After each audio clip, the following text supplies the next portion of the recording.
আপনাদের সবার উপর শান্তি বর্ষিত হোক, অনুরূপ আমার জন্য দোয়া করবেন। সবাই ভালো থাকবেন। ফি আমানিল্লাহ। আমার লেখা একটি কবিতা এখন আবৃত্তি করব, নাম ছিল আমি কাঙাল। যদি পারতাম তো, যদি পারো তো ভুলে যেও আমায়, আমি তোমার যোগ্য নই, তোমাকে ভালোবাসি তাই বলে। তোমাকে চাইবার স্পর্ধা আমার নেই, তোমাকে ছুলে আমার বুকে আগুন জ্বলে ওঠে। এক হিমেল তুহিন হাওয়া আমার হৃদয়কে ছুঁয়ে যায়। তোমাকে ভালোবাসি বলতে পারবো না, কারণ তোমার দেয়া অপমানের জ্বালা আমার বহনযোগ্য নয়। জানি না কি কারণে ভালোবাসি, কেন ভালোবাসি, তবুও এ মন বলে ভালোবাসি তোমায়। তোমাকে দেবার এই নির্বোধের কিছুই নেই। তোমার দেয়া দুঃখকে তাই আমি বরণ করলেম। আমি ভালোবাসার কাঙাল, কিন্তু পাগল নই। সুখ যদি নাই দিতে পারো, তবু দুঃখটুকুকে হাতছাড়া করতে দিও না। তোমারও নয়নে, তোমারও চিন্তায়, এমনকি তোমারও চরণেও আমি নেই। তোমার দুঃখের চেয়ে সুখ ভালোবাসি।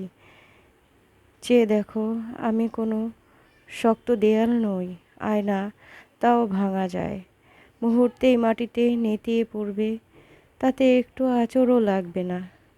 তুমি নিঃসংকোচে নির্দ্বিধায় তোমার চরণ দিয়ে আমাকে মারিয়ে যেতে পারো, আমার দুঃখ হবে না। তবুও কারো ভালোবাসাকে অগ্রাহ্য করো না। হে পৃথিবী শোনো, আমি কত ভাগ্যবান। আমি এমনই একজনকে ভালোবাসি যে কাউকে ঠকাতে পারে না, কারো ভালোবাসাকে দুমড়ে মুচড়ে দেয় না।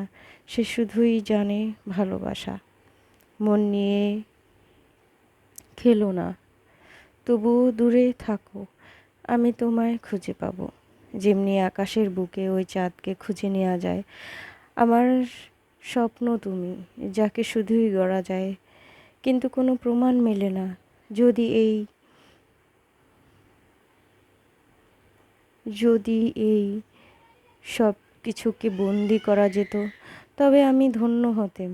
ওভাবে চেয়েও না এই অন্ধকারে, তবে পথ হারাবে। যদি আমায় পড়ে যায় মনে অজানা কোনো মুহূর্তে, তবে ভুলে যেও, রেখো না স্মরণে এই কাঙালেরে। এটা লিখেছিলাম 24/1/2000 সালে, রাত 9:30টায়। সোমবার ছিল সেদিন। সবাই ভালো থাকবেন। আল্লাহ হাফিজ।